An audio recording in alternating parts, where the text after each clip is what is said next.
Drama. "The play's the thing," says Hamlet, "wherein I'll catch the conscience of the king." Catch is indeed the word, for conscience moves swiftly or withdraws within itself. It has to be caught on the wing, at that barely perceptible moment when it glances fleetingly at itself. The everyday man does not enjoy tarrying. Everything, on the contrary, hurries him onward. But at the same time, nothing interests him more than himself, especially his potentialities. Whence his interest in the theater, in the show, where so many fates are offered him, where he can accept the poetry without feeling the sorrow. There at least can be recognized the thoughtless man, and he continues to hasten toward some hope or other. The absurd man begins where that one leaves off, where, ceasing to admire the play, the mind wants to enter in. Entering into all these lives, experiencing them in their diversity, amounts to acting them out. I'm not saying that actors in general obey that impulse, that they are absurd men, but that their fate is an absurd fate which might charm and attract a lucid heart. It is necessary to establish this in order to grasp without misunderstanding what will follow. The actor's realm is that of the fleeting. Of all kinds of fame, it is known, his is the most ephemeral. At least, this is said in conversation. But all kinds of fame are ephemeral. From the point of view of Sirius, Goethe's works in 10,000 years will be dust and his name forgotten. Perhaps a handful of archaeologists will look for evidence as to our era. That idea has always contained a lesson. Seriously meditated upon, it reduces our perturbations to the profound nobility that is found in indifference. Above all, it directs our concerns toward what is most certain, that is, toward the immediate. Of all kinds of fame, the least deceptive is the one that is lived. Hence the actor has chosen multiple fame, the fame that is hallowed and tested. From the fact that everything is to die some day, he draws the best conclusion. An actor succeeds, or does not succeed. A writer has some hope even if he is not appreciated. He assumes that his work will bear witness to what he was. At best, the actor will leave us a photograph, nothing of what he was himself. His gestures and his silences, his gasping or his panting with love will come down to us. For him, not to be known is not to act. Not acting is dying 100 times with all the creatures he would have brought to life or resuscitated.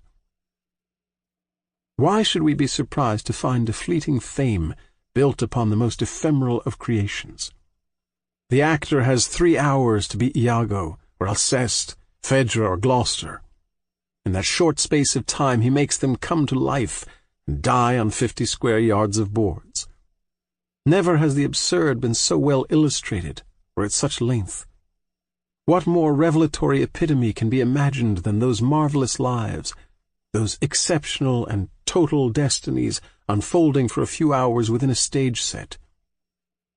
Off the stage, Sigismondo ceases to count. 2 hours later he is seen dining out. Then it is perhaps that life is a dream. But after Sigismondo comes another. The hero suffering from uncertainty takes the place of the man roaring for his revenge.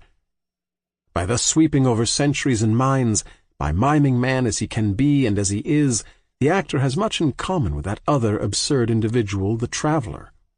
Like him, he drains something and is constantly on the move. He is a traveler in time, and for the best, the hunted traveler, pursued by souls. If ever the ethics of quantity could find sustenance, it is indeed on that strange stage.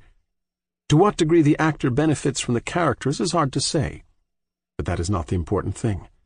It is merely a matter of knowing how far he identifies himself with those irreplaceable lives.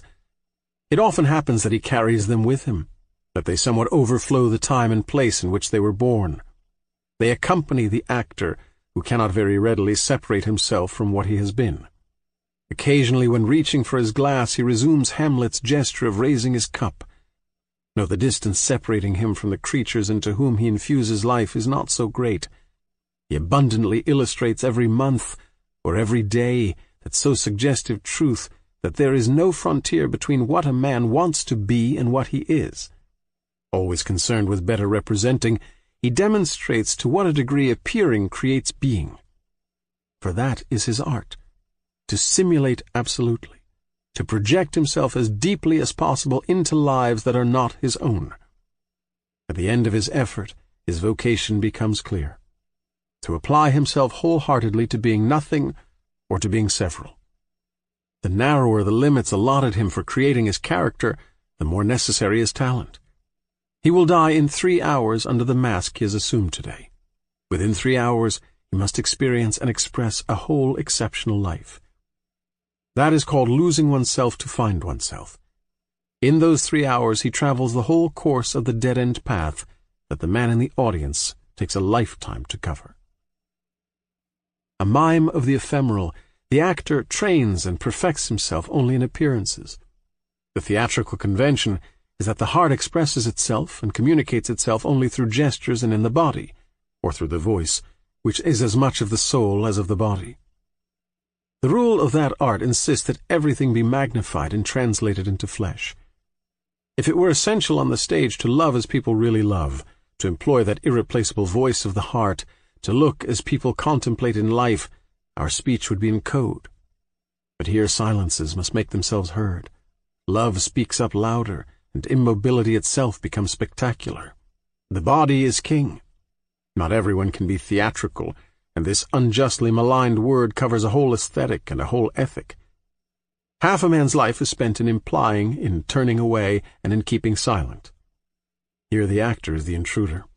He breaks the spell chaining that soul, and at last the passions can rush onto their stage. They speak in every gesture. They live only through shouts and cries. Thus the actor creates his characters for display. He outlines or sculptures them and slips into their imaginary form, transfusing his blood into their phantoms. I am, of course, speaking of great drama, the kind that gives the actor an opportunity to fulfill his wholly physical fate. Take Shakespeare, for instance. In that impulsive drama, the physical passions lead the dance. They explain everything. Without them, all would collapse.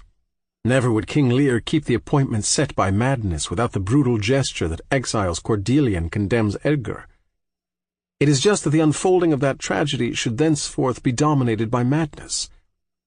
Souls are given over to the demons and their saraband.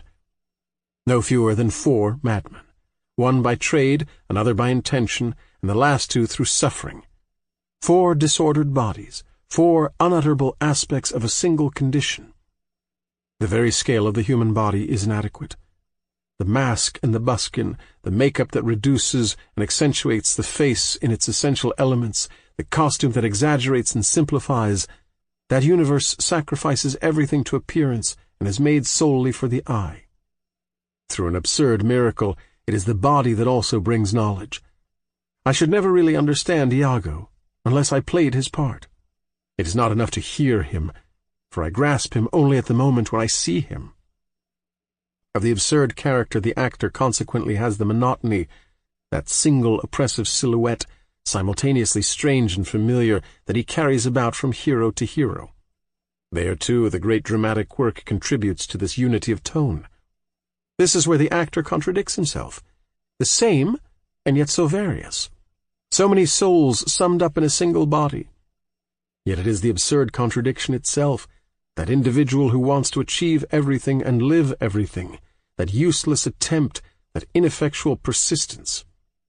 What always contradicts itself nevertheless joins in him.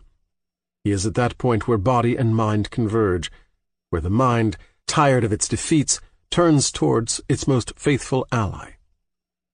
And blessed are those, says Hamlet, whose blood and judgment are so well commingled that they are not a pipe for Fortune's finger to sound what stop she please. How could the Church have failed to condemn such a practice on the part of the actor? She repudiated in that art the heretical multiplication of souls, the emotional debauch, the scandalous presumption of a mind that objects to living but one life and hurls itself into all forms of excess. She prescribed in them that preference for the present and that triumph of Proteus, which are the negation of everything she teaches. Eternity is not a game. A mind foolish enough to prefer a comedy to eternity has lost its salvation. Between everywhere and forever there is no compromise. Whence that much maligned profession can give rise to a tremendous spiritual conflict. What matters, said Nietzsche, is not eternal life, but eternal vivacity. All drama is, in fact, in this choice. Adrienne Lecouvreur, on her deathbed, was willing to confess and receive communion, but refused to abjure her profession. She thereby lost the benefit of the confession. Did this not amount, in effect, to choosing her absorbing passion in preference to God? And that woman in the death throes, refusing in tears to repudiate what she called her art, gave evidence of a greatness that she never achieved behind the footlights. This was her finest role, and the hardest one to play. Choosing between heaven and a ridiculous fidelity, preferring oneself to eternity or losing oneself in God, is the age-old tragedy in which each must play his part. The actors of the era knew they were excommunicated. Entering the profession amounted to choosing hell, and the Church discerned in them her worst enemies. A few men of letters protest, "What? Refuse the last rites to Molière?" But that was just, and especially in one who died on stage and finished under the actor's makeup a life entirely devoted to dispersion. In his case, genius is invoked, which excuses everything. But genius excuses nothing, just because it refuses to do so.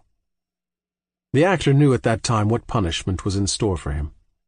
But what significance could such vague threats have compared to the final punishment that life itself was reserving for him? This was the one that he felt in advance and accepted wholly. To the actor, as to the absurd man, a premature death is irreparable. Nothing can make up for the sum of faces and centuries he would otherwise have traversed. But in any case, one has to die.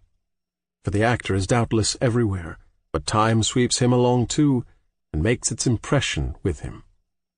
It requires but a little imagination to feel what an actor's fate means. It is in time that he makes up and enumerates his characters. It is in time, likewise, that he learns to dominate them. The greater number of different lives he has lived, the more aloof he can be from them. The time comes when he must die to the stage and for the world. What he has lived faces him. He sees clearly. He feels the harrowing and irreplaceable quality of that adventure. He knows and can now die. There are homes for aged actors.